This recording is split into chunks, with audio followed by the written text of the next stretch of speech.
Au milieu de l'océan, une salve de missiles russes Boulava. Lancés par un sous-marin, chaque engin emporte 6 ogives nucléaires, chacune d'une puissance équivalente à 7 fois celle de la bombe d'Hiroshima.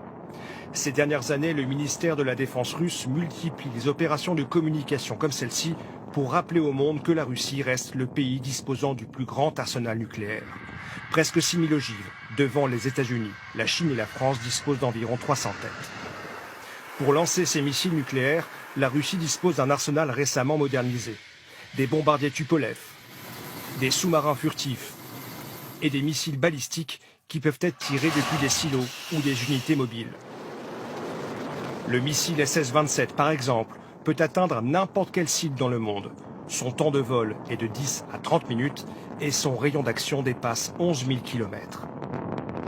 Mais jusqu'à maintenant, la Russie envisageait l'emploi de l'arme atomique uniquement en riposte ou pour dissuader un ennemi de l'attaquer.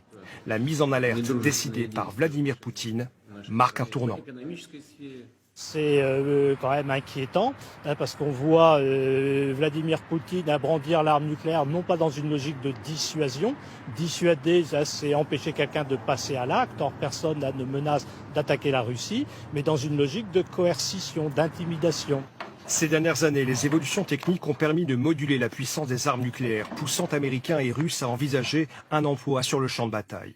En théorie, Vladimir Poutine ne peut décider seul d'une frappe nucléaire. Il doit avoir l'accord de 2 hommes, Sergueï Shoigu, le ministre de la Défense, et Valery Gerasimov, son chef d'état-major. Pour l'instant, rien n'indique qu'une telle frappe soit envisagée.